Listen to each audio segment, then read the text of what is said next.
वास्तुमंडल पूजा विधि। श्री हरि ने कहा, गृह निर्माण प्रारंभ में जिसके करने से समस्त विघ्न नष्ट हो जाते हैं, संक्षेप में उस वास्तु पूजा की विधि कहता हूँ।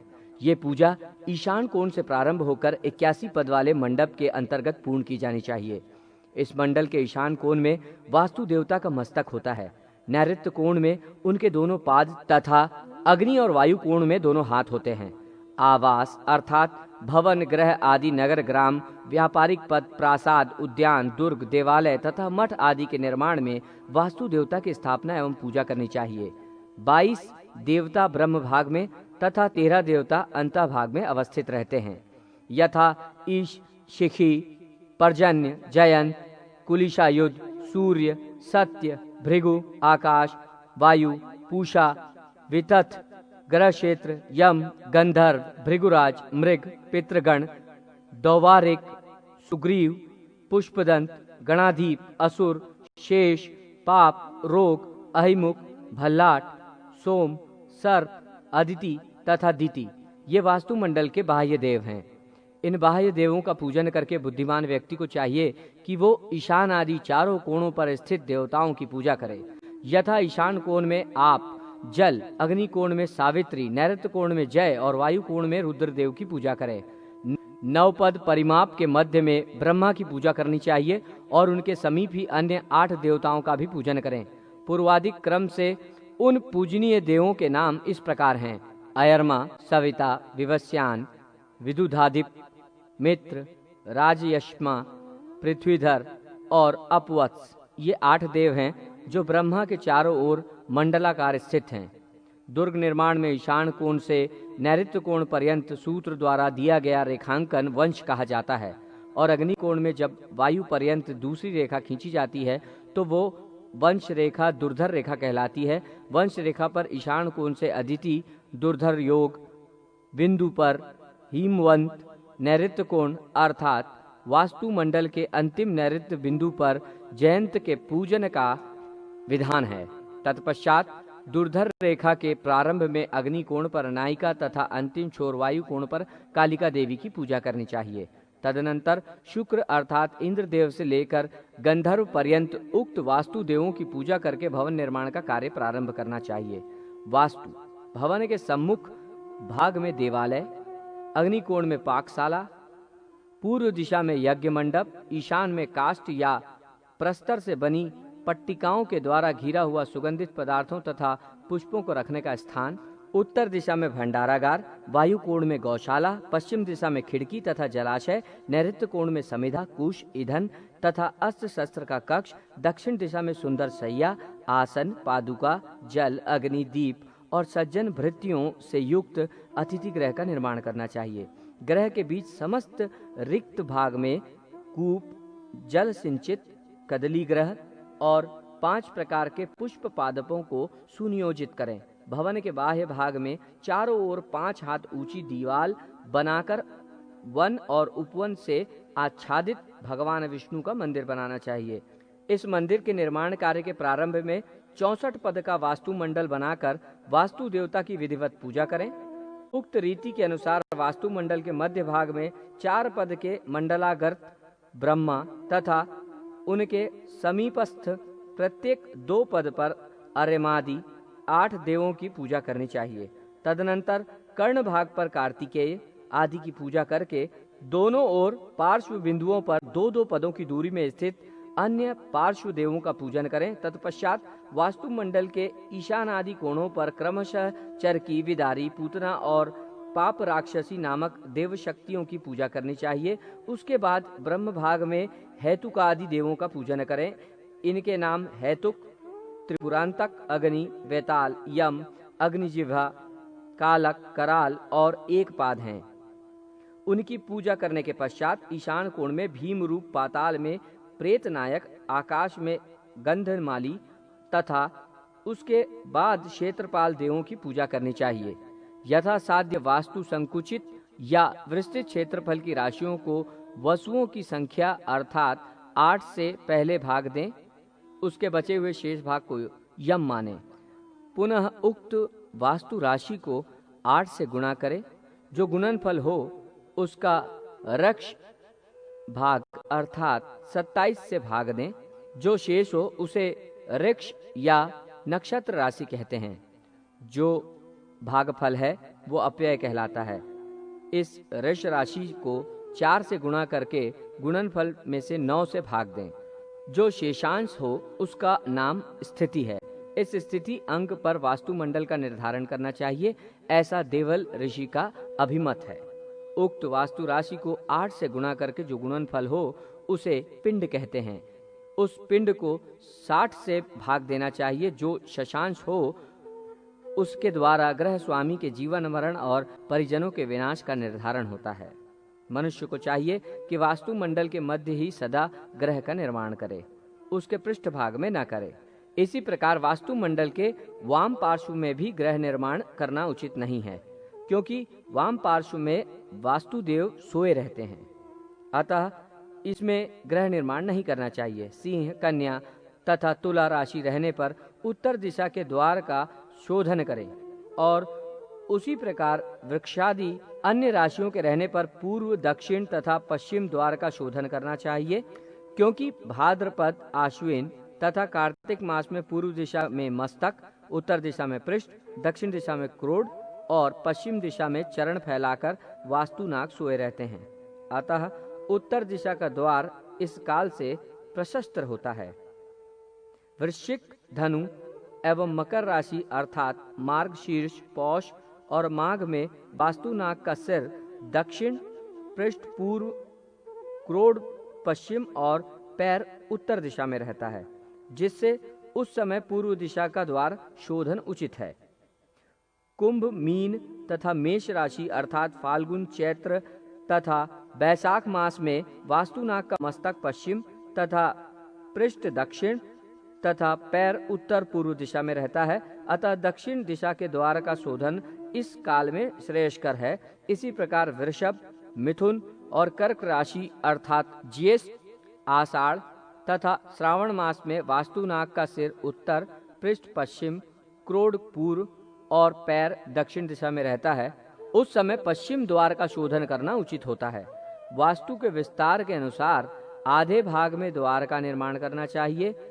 इस प्रकार 8 दिशाओं में 8 द्वार कहे गए हैं। यदि उपयुक्त शास्त्र सम्मत विधि से द्वार शोधन नहीं होता है तो हानि होती है। अतः उपयुक्त विधि से प्रासाद या भवन का निर्माण करके उसके पूर्व में पीपल, दक्षिण में पाकड़, पश्चिम में बरगद, उत्तर में गूलर तथा ईशान कोण में सेमल का वृक्ष लगाना चाहिए, जो घर के लिए शुभ फलदायी होते हैं। इस प्रकार पूजित वास्तु प्रासाद और घर के विघ्नों का नाश करने वाला होता है। प्रासाद लक्षण। सूत जी ने कहा, हे शौनक, अब मैं प्रासाद निर्माण एवं उसके लक्षणों के विषय में कह रहा हूँ, आप सुने। सर्वप्रथम कुशल वास्तुविद की देखरेख में चारों दिशाओं में 64 पद परिमाप का एक चतुष्टकोण भूखंड तैयार करना चाहिए, जिसमें 48 पद परिणाम भूमि में दीवाल का निर्माण करें। साथ ही चारों दिशाओं में कुल 12 द्वार बनाए जाएं। प्रासाद की ऊंचाई के परिणाम को अर्थात पृथ्वी तल पर प्रासाद का बनाया गया ऊंचा जो धरातल है उसको प्रासादिक जंघा कहते हैं। भवन की ये जंघा मानव जंघा की अपेक्षा 2.5 गुना अधिक होनी चाहिए। उसके ऊपर निर्मित होने वाले गर्भ भाग के विस्तार परिमाप को संक्राधि कहते हैं। गर्भ भाग को पुनः 3 अथवा 5 भागों में विभक्त करना चाहिए और शुक्रांगरी के द्वार की ऊंचाई शिखर भाग की आधी करनी चाहिए।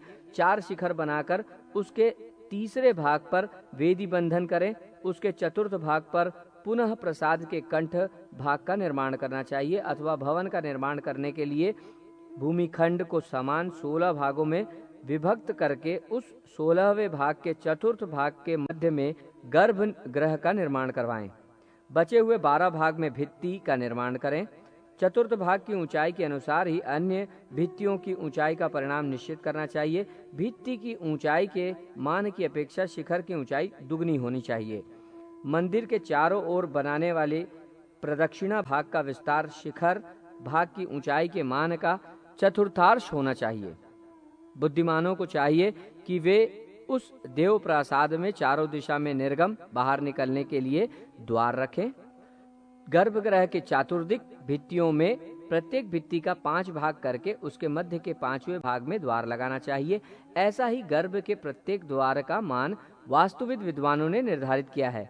गर्भगृह के समान उसके अग्रभाग में भूमंडल बनाना चाहिए। ये प्रसाद का सामान्य लक्षण कहा गया है। अब मैं लिंग निर्माण के परिणाम को कह रहा हूँ। हे शौनक, लिंग के परिणाम के अनुसार उसकी पीठ का निर्माण होना चाहिए। पीठ भाग का दुगना चारों ओर पीठ का गर्भ भाग हो। पीठ गर्भ के अनुसार ही उसकी भित्ति तथा उसके विस्तार के अर्ध परिणाम में उस लिंग पीठ का जंगा भाग निर्मित करें। हे शौनक, जंगा भाग के परिणाम की अपेक्षा द्विगुणित ऊंचा शिखर होना चाहिए। पीठ और गर्भ भाग के मध्य जो परिणाम हो, उस परिणाम के अनुसार शुक्रांग्री भाग निर्मित होता है। द्वार निर्माण के समय पहले जैसा कहा जा चुका है, शेष कार्य वैसा ही होगा। लिंग का परिणाम बताया जा चुका है, अब द्वार का परिणाम कहते हैं। 4 हाथ 6 फुट का द्वार बनाया जाए, जो वास्तु से 8वां हिस्सा होता है। स्वेच्छा अनुसार इसका दुगना विस्तार हो सकता है। द्वार के सदृश पीठ के मध्य भाग को छिद्र युक्त ही रखना चाहिए। पादिक, शैशिक तथा भित्ति द्वार परिणाम के अनुसार ही उसके अर्ध परिणाम की दूरी पर निर्मित करें। उस गर्भ भाग के विस्तार के समान ही मंडल के जंगा भाग का निर्माण करके उस जंगा भाग के द्विगुण के परिणाम में ऊंचे शिखर भाग को निर्मित करें। शुक्राग्री भाग को पहले की ही भांति बनवाकर निर्गम अर्थात द्वार भाग को ऊंचा ही बनवाएं। ऐसा मंडप निर्माण का मान है। इसके अतिरिक्त शेष प्रासाद भाग के स्वरूप कह रहा हूं, उसे सुने। प्रासाद मंडप के अग्रभाग में त्रैवेद अर्थात त्रिद्वारी का निर्माण करना चाहिए, जिसके क्षेत्र भाग में देवगण विद्यमान रहते हैं। इस प्रकार प्रासाद के मान का अवधारण करके ब्रह्म भाग का निर्माण करें। इस निर्माण कार्य में प्रासाद के चारों ओर एक पाद परिणाम वाली नेमी या नींव का निर्माण करना चाहिए। वैसे संसार में गर्भगृह के परिणाम के अनुसार नेमी का मान उसका द्विगुण है। भित्ति की चौड़ाई से 2 गुना ऊंचा उसका शिखर भाग होना चाहिए। लक्षणों एवं स्वरूप की भिन्नता के कारण प्रसाद अनेक प्रकार के होते हैं, यथा वैराज, पुष्पक, कैलाश, मल्लिका, माणिक तथा त्रिविष्टिप। ये 5 प्रकार के प्रसाद हैं। इनमें प्रथम प्रकार का वैराज नामक प्रसाद सब प्रकार से चौकोर और समतल होता है। द्वितीय प्रकार का पुष्पक प्रसाद आयताकार होता है। तृतीय प्रकार का कैलाश नामक प्रसाद वृत्ताकार तथा चौथा मल्लिका नामक प्रसाद वृत्तायत और 5वां त्रिविष्टप नामक प्रसाद अष्टकोणाकार होता है। इस प्रकार से बने हुए ये प्रसाद बड़े ही मनोहारी होते हैं। इन प्रसादों से ही अन्य प्रसाद के प्रसादों का स्वरूप निर्मित हुआ है, यथा मेरु, मंदर, विमान, भद्रक, सर्वतोभद्र, रूचक, नंदन, नंदीवर्धन और श्रीवत्स। ये 9 प्रकार के चौकोर प्रसाद वैराज नामक प्रासाद निर्माण की कला से ही उत्पन्न हुए हैं। वल्लभी, ग्रहराज, शालाग्रह, मंदिर, विमान, ब्रह्म मंदिर, भवन, उत्तब और शिविका वेश्म, ये 9 प्रकार के पुष्पक नामक प्रसाद कला से उत्पन्न हुए हैं। वलय, दुदुम्भी, पद्म, महापद्म, मुकुली, उष्णिषि, शंख, कलश, गुआ वृक्ष तथा अन्य वृत्ताकार प्रसाद कैलाश प्रसाद से निकले हैं। गज, वृषभ, हंस, गरुड़, सिंह, सम्मुख, भूमुख, भूधर, श्रीजय तथा पृथ्वीधर, इन प्रसादों का उद्भव मल्लिका मणिक नामक वृत्तायत प्रसाद से हुआ है। वज्र, चक्र, मुष्टिक, वभ्रु, वक्र स्वास्तिक, खड्ग, गदा, शिरवृक्ष, विजय तथा श्वेत, इन 9 प्रासादों का प्रादुर्भाव त्रिविष्टप नामक प्रासाद से हुआ है। इसके अतिरिक्त त्रिकोण, पद्माकार, अर्धचंद्राकार, चतुष्कोण तथा षोडश कोणीय प्रकार से भी मंडप के संस्थान का निर्माण जहां तहां किया जा सकता है, जो क्रमशः राज, ऐश्वर्य, आयुवर्धन, पुत्र लाभ और स्त्री प्राप्ति कराने वाले होते हैं। मुख्य द्वार के स्थान में ही ध्वजा आदि तथा गर्भगृह का निर्माण कराना चाहिए। सूत्र के द्वारा सम संख्याओं से गुणित मंडप का निर्माण करके उस मंडप के चतुर्थांश अर्थात चौथाई परिणाम का एक भद्र ग्रह निर्मित करवाएं। भद्र ग्रह को समानांतर वातायन रोशनदान से अथवा वातायन से रहित बनाना चाहिए। कहीं मंडप की दीवार के बराबर अथवा कहीं उससे 1.5 गुना अथवा कहीं दुगने माप के मंडप बनाए जाने चाहिए। प्रासाद के लता मंडप की भूमि विषम तथा चित्र विचित्र रंग बिरंगी वर्ण की बनानी चाहिए। परिणाम विरोध रहने पर उसे विषम रेखाओं से अलंकृत किया जा सकता है। प्रासाद की आधार भूमि प्रत्येक दिशाओं में अव्यवस्थित 4 द्वारों और 4 मंडपों से सुशोभित होनी चाहिए। जो प्रासाद 100 श्रृंखों वाला अर्थात 100 मीनारों से युक्त रहता है उसे मेरु संज्ञा से अभिहित किया जाता है। इस अन्य प्रासादों की अपेक्षा उत्तम कोटि का होता है। इस प्रकार के प्रासाद में प्रत्येक मंडप 3-3 भद्र ग्रहों से अलंकृत होने चाहिए। निर्माण पद्धति, आकार और परिणाम के वैभिन्न के कारण वे प्रासाद भिन्न भिन्न प्रकार के हो जाते हैं, जिनमें कुछ प्रासादों का आधार होता है किंतु कुछ आधार से रहित होते हैं। वे प्रासाद अपने छंदक अर्थात छत निर्माण के भेद से भी भिन्न भिन्न प्रकार के हो जाते हैं। रचना पद्धति तथा नाम के भेद से परस्पर सांकर्य के कारण भी भिन्न भिन्न प्रकार के प्रासाद हो जाते हैं। देवताओं की विशेषता के कारण बहुत प्रकार के प्रासाद बताए गए हैं। यद्यपि स्वयंभू देवताओं के लिए निर्मित होने वाले प्रासाद के निमित्त कोई नियम नहीं है, तथापि देवों के लिए उक्त मान के अनुसार ही उन प्रासादों का निर्माण करना चाहिए जो चतुरस्र अर्थात चौरस भूमि पर समान 4 कोणों से समन्वित हो। वे प्रासाद चंद्रशालाओं से युक्त तथा भेरी शिखर से संयुक्त होने चाहिए। उनके सामने के भाग में वाहनों के लिए लघु मंडप भी निर्मित हों। देव प्रासाद के द्वार द्वेष की सन्निधि में नाट्यशाला बनानी चाहिए। प्रासाद के विभिन्न दिशाओं के मुख्य द्वारों पर अलग अलग द्वारपाल बनाने चाहिए। उस देव प्रसाद से कुछ दूर देवालय में रहने वाले सेवक वर्ग के लिए आवास बनवाना चाहिए। देव प्रसाद की भूमि फल, पुष्प और जल से परिपूर्ण होनी चाहिए। ऐसे प्रसादों में देवताओं को स्थापित करके उनकी अर्धाधिक विधिक प्रकार से उपचारों से पूजा करनी चाहिए। वासुदेव तो सर्वमय हैं। उनके भवन का निर्माण करने वाला व्यक्ति सभी फलों को प्राप्त करता है।